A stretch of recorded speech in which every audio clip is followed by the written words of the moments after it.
Isa sa mga siguradong paraan para pumatok ang negosyo, mag-offer ng bago. Mula sa kape na gawa sa bigas, laman loob na ginagamitan ng kape, kakaibang lechon, hanggang sa sinigang na ulo ng dinosaur. Kawawa naman yung dinosaur. Talaga ba? Seryoso? Sinigang na dinosaur? Paano natin matitikman ang sinigang na dinosaur? Lahat yan naisip gawin negosyo ng maaabilidad nating kapuso. Ang say nila, malaki ang kita sa kakaiba. Saan ba natin sisimulan? Di sa kape. Sa cafe na ito sa Quezon City, hindi coffee bean o buto ng kape ang ginagamit, kundi butil ng bigas.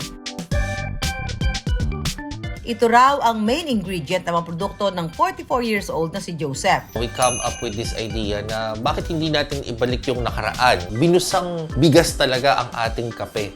Wala raw perang pangpuhunan noon si Joseph, kaya naisipan niyang mangutang ng 20,000 pesos mula sa kanyang mga kaibigan at kamag-anak. Okay umutang. But you just have to make sure na yung gagawin mo na utang na yun is you know when to pay them on time. Guilt-free while drinking coffee ang sigaw ni Joseph. Bukod kasi sa mga benepisyong ibinibigay sa ating katawan ng kape na mula sa bigas, stevia ang nagsisilbing pampatamis sa kanilang premium drinks. Masarap nga! Hindi siya matapang. Higit sa lahat, hindi siya masyado matamis. Ang mumunting kape na gawa sa bigas, pumapalo ang kita mula 400 hanggang 500,000 pesos kada buwan. You have to have high-quality products so that your customers will keep coming back to you. Ang Cebuanang negosyante na si Delfa, kape rin daw ang sikreto kung bakit dinadagsa ang kanyang negosyo. Ang kanyang tinda hindi inumin kundi laman loob ng baboy na ginagamitan ng kape.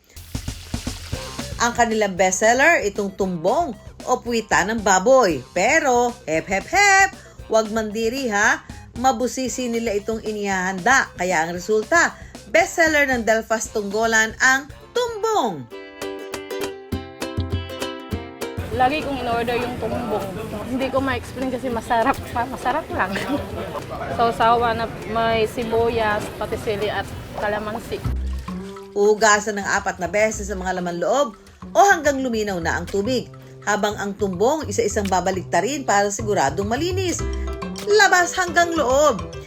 Dito na nila ginagamit ang kanilang secret ingredient, ang instant coffee. Instant pampatanggal din ng lansa at amoy. Yung sa papa ko noon nag-ano siya ng mga karne, hindi namin binibinta, yung kinakain lang. Nilagyan niya ng kape. Yun, nilagyan ko din yung kape. Ang life hack na ito dahilan para patuloy pa ring mamayagpag ang Delfas Tunggolan sa loob ng 17 taon. Ngayon, ang kinikita namin sa sa Delfas Tungulan, nakaabot na siya ng 6 digit kada buwan kasi 3 ng branch namin. Pero ang tagumpay ng negosyo, naabot din dahil sa pagiging hands-on ni Delfa. Pag hindi mo love yung ginagawa mo, wala talaga, walang mararating. Kung ang Cebu ay may tumbong ng baboy, ang ibang probinsya may mga pambatong local delicacy rin. Ang ilan dito matitikman sa iisang lugar dito sa Metro Manila. Nariyan ang tapang kabayo mula Batangas, pigar-pigar mula Pangasinan, sinuglaw mula Mindanao at ang lechon rabbit mula Europe. Lahat ng mga pagkain yan at iba pang native dishes ng iba't ibang probinsya matitikman dito sa Mandaluyong. Ang nakaisip ng konsepto ng kainan, ang seaman na si Edwin Son. Iba-ibang kasama ko na sa barko. Pag gumagawa sila ng pagkain, tinatanong ko sila kung ano yan, kung saan gawa. Doon ko naisip yung concept na, ba't di ko dalhin to sa Manila? Na kahit di pumunta yung mga taga Manila sa kanila, matitikman. Mula sa naipong pera sa pagbabarko, namuhunan si Edwinson ng 50,000 pesos sa negosyo. At kahit na nga 4 na buwan pa lang, nagbunga naman na raw ang lahat ng sakripisyo nila rito. Sa ngayon po, kumikita po kami ng mga nasa 5 to 6 digit kada buwan. Malinis na po. Ang ilan sa kanilang bestseller, ang balbakwa ng Visayas at bulkachong ng Davao.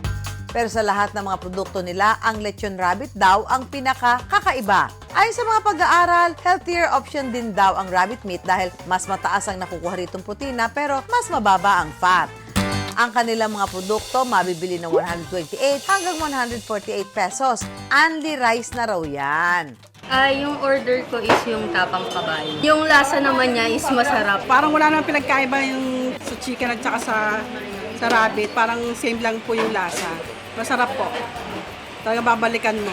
Lalo na yung ano nila, yung tapang kabayo at saka yung pigar-pigar po ang masarap. Nung nag-business ako, doon ko na importante pala talaga yung pera, yung ipon mo, na hindi basta-basta kumikita. Aluwa mo rin ng ano talaga, pagmamahal, number one. At babalik ang tao dyan. At hindi araw-araw Pasko still, pero may awa lagi ang Diyos na malalagpasan kung ano may mga problemang dumarating kung ikaw ay may negosyo. Mula sa mga classic na local delicacies, dito sa Caloocan may pinagkakaguluhan. Meron daw ditong ulo ng dinosaur. Bilis, wala ka bag. Maliliit ang hakbang. Dinosaur. Naku, hindi Miss Susan. Ito po yun. Ang totoo niya, sinigang na ulo ng baboy ang putahing ito. Binansagan lang na ulo ng dinosaur dahil sa laki nito. Ang laki. Hello? Hello? Parang feeling ko nasa sa laboratory ako. May freckles siya. Sinlaki rin daw ang kitang dala nito sa negosyante na si Billy Joe. Pumapalo kami siguro ng 450, hindi siya bababa sa 350 ganun, na kilos. Alis araw-araw yun. Wow! Bigatin! Bago ang kanyang pamosong ulo ng dinosaur, nagsimula muna si Billy Joe sa pagbebenta ng mami noong 2016 hanggang sa naisipan na nga niyang isama sa menu ang sinigang na ulo ng baboy. Hindi ko naman talaga expect na ibibenta talaga yon kasi binili ko yung pag-ulam namin. Eh dito ko rin niluto sa pwesto na yon. Di nung nakita ng mga customer, para akin na lang yung isa. Hindi pang ulam namin yan eh. At saka hindi ko ibibenta yan, hindi ko binibenta.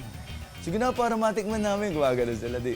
Hanggang sa nag-boom siya, hanggang sa ang daming dumadayo, kung saan-saang lugar. Pero syempre, hindi magpapahuli ang inyong Mimasor. Titikman ko mismo ang sinigang na ulo ng dinosaur.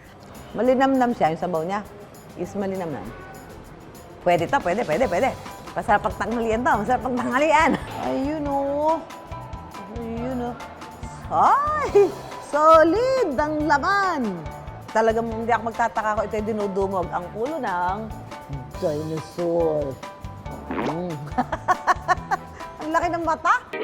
Sa ngayon, unti-unti na niyang inaani ang ilang taon niyang pagsusumikap. Marami na rin ako naipundar. Nagkaroon din ako ng bahay. May bahay na rin ako, may lupa na rin ako. May mga sasakyan na rin. Ayun. Tapos, hindi na rin ako nagigipit sa era. Kahit pa paano, nagkaroon ka ng mayroon ka madadampot agad. Hindi gaya dati. Ang susi sa pagnegosyo hindi lang nakasalalay sa kakaibang konsepto. Nasa ating mga kamay pa rin kung papaano ito palalaguin at patat.